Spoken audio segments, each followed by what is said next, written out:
হাওড়ার ডোমজুড়ের বিধায়ক তথা হাওড়া সদরের জেলা সভাপতি কল্যাণ ঘোষের বিরুদ্ধে পোস্টার বাঁকড়া 1, 2, 3 সাধারণ মানুষের। এটা শুধু আজকে নয়, এর আগেও পোস্টার পড়েছিল কল্যাণ ঘোষের বিরুদ্ধে।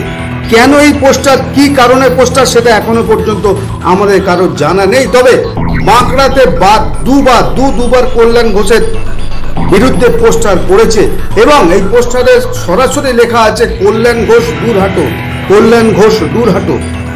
কেন কল্যাণ ঘোষকে তারা দেখতে পাচ্ছে না বাঁকড়া অঞ্চলে?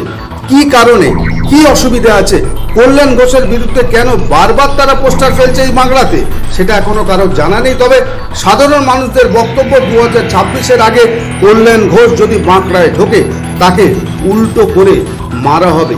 কিন্তু কি কারণে কল্যাণ ঘোষের বিরুদ্ধে, এই ডোমজুড়ে কল্যাণ ঘোষের বিরুদ্ধে বারবার পোস্টার পড়ছে এই বাঁকড়া অঞ্চলে, সেটাই এখন দেখার বিষয়। কল্যাণ ঘোষকে কি তারা একদম পছন্দ করছে না? কল্যাণ ঘোষের পদক্ষেপ কি তাদের পছন্দ নয়? কেন বাঁকড়ায় বারবার পোস্টার পড়ছে? এবং দেখুন, সরাসরি পোস্টার লেখা আছে, সেটা আপনাদের সামনে দেখাচ্ছি।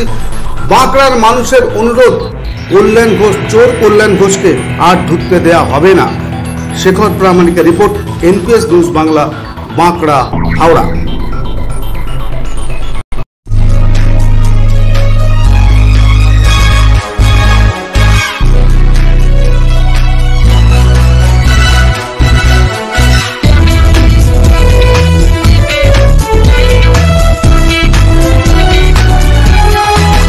আপনারা দেখছেন এনপিএস নিউজ, সবার সাথে সবার মাঝে।